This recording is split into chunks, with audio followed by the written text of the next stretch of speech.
Olá, sétimo ano, tudo bem com vocês? Professora Crislândia, em mais uma aula de língua portuguesa.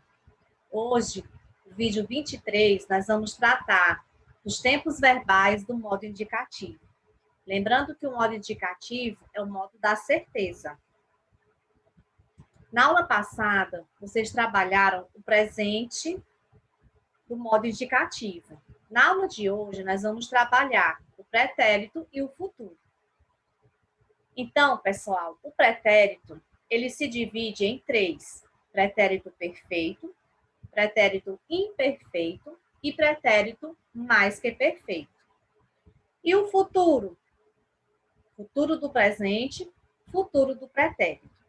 Vamos ver como cada um acontece. Vamos começar pelo pretérito perfeito. O pretérito perfeito descreve ações pontuais concluídas antes do momento da fala. A ação começa e termina no passado. Vejam, escreveu muitas cartas de amor. Escreveu é uma ação que acontece antes da minha fala. Perderam o jogo nos últimos minutos. Perderam está no pretérito perfeito. A ação é concluída antes do momento da minha fala. Tu trabalhaste num belo projeto. Trabalhaste, pretérito perfeito. Eu pratiquei vôlei quando era jovem. Pratiquei, pretérito perfeito. Nessas situações, escreveu, perderam, trabalhaste, pratiquei. Os verbos indicam ações que foram concluídas antes do momento da minha fala.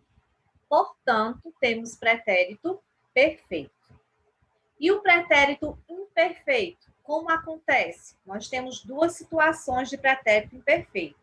A primeira, expressa uma ação passada observada durante seu processo. Chovia no momento do acidente. Pessoal, chove o tempo todo? Não, chove por um momento.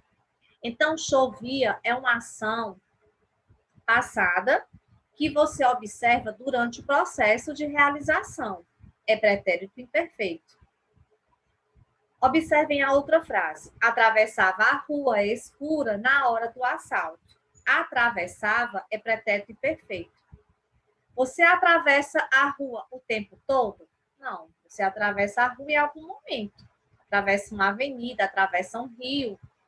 Então, são ações passadas que você observa em determinado período, certo? Essa é a primeira situação. A segunda situação expressa uma ação habitual, ou seja, uma situação costumeira no passado.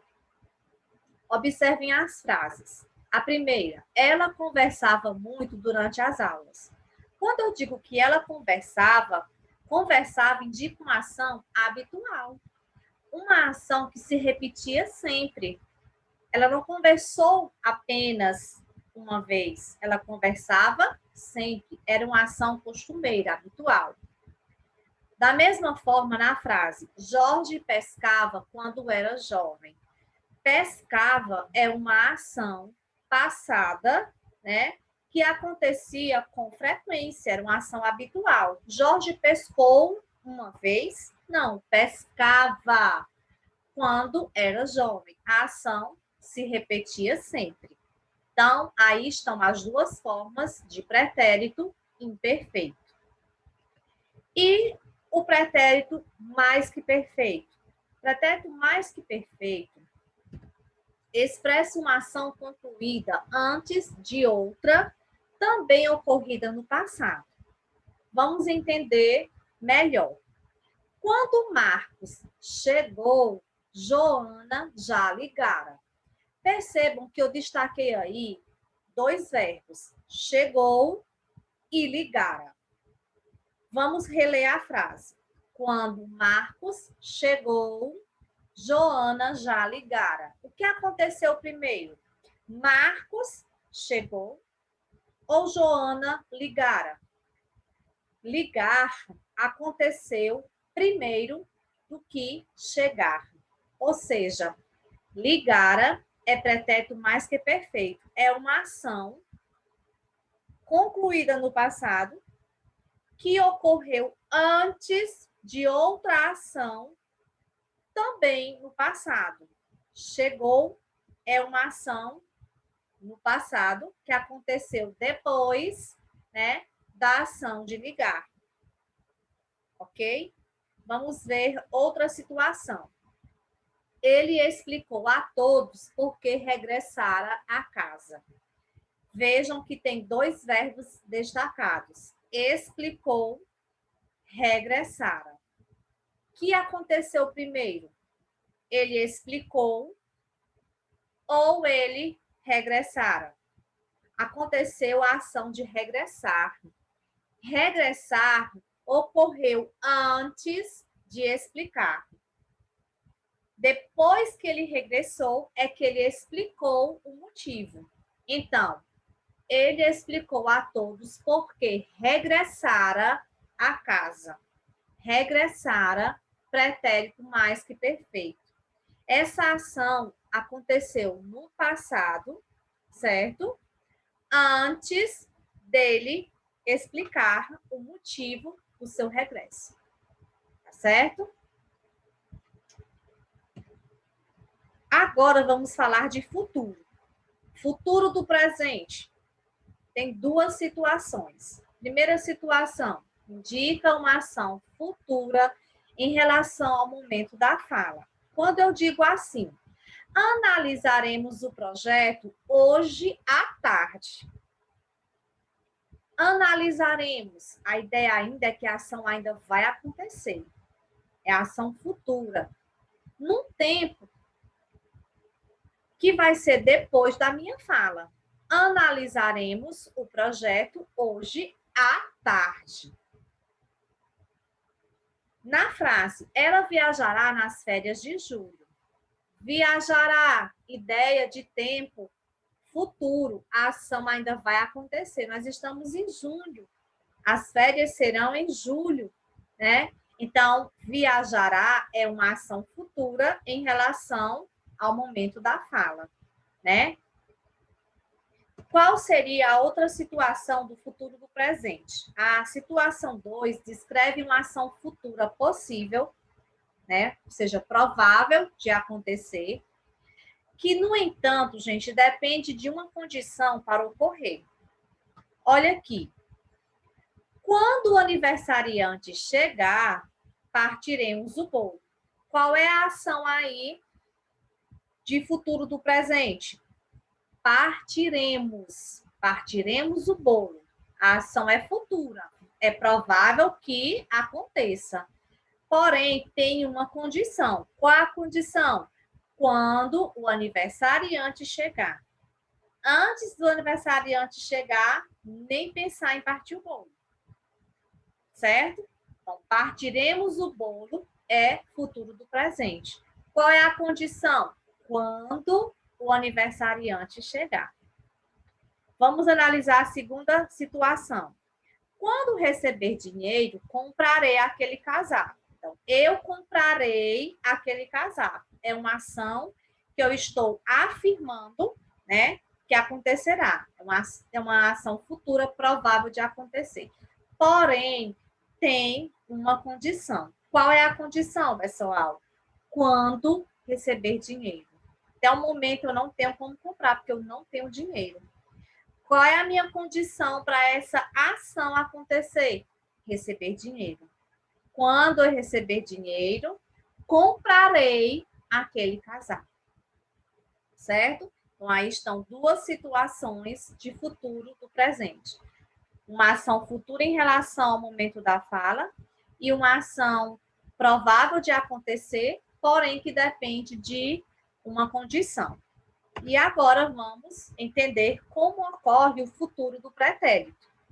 Pretérito passado, tá? Então, como é que acontece? Também temos duas situações. Situação 1 indica uma ação futura em relação a um fato do passado. Por exemplo, ontem Juliana me contou que sairia do emprego. Olha aí, ontem, a ação aí ocorreu no tempo passado. Ontem, Juliana me contou que sairia do emprego. Sair, a ação de sair é uma ação futura em relação ao ato de contar.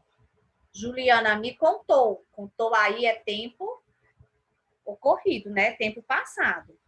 Que sairia, ação que ainda vai acontecer. Sairia é uma ação do futuro em relação a uma ação ocorrida no passado. A ação de contar. Tá certo? Vamos ver mais uma oração.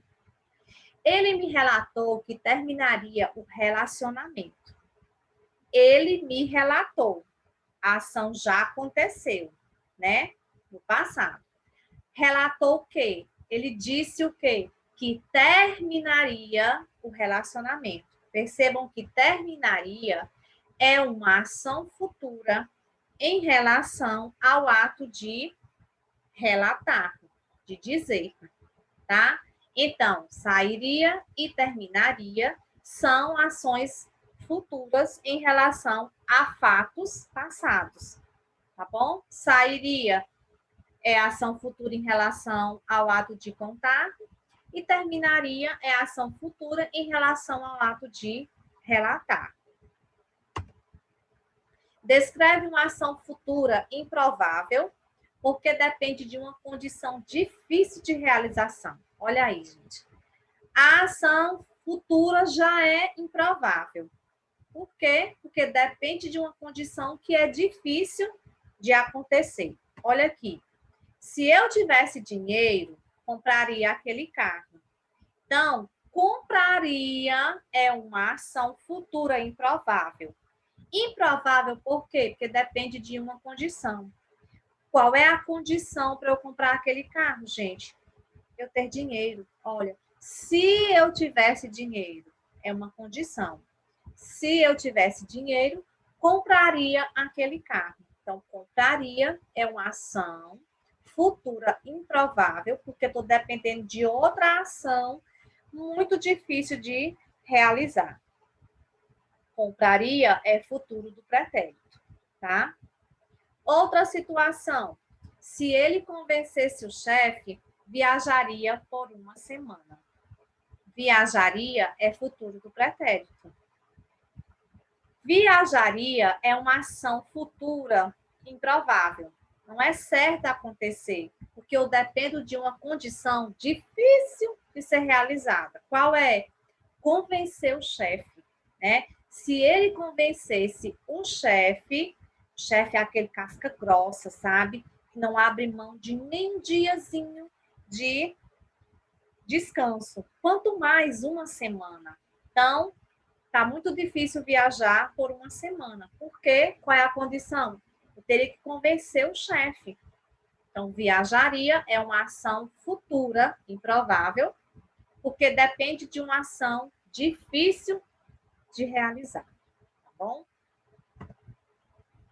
Bom, nossa aula termina aqui, né? Oba! Terminamos a aula. Façam um aprofundamento com o professor de turma, exercitem os tempos verbais do modo indicativo, tá? E até a próxima aula. Um abraço, cuide-se e cuide de quem você ama.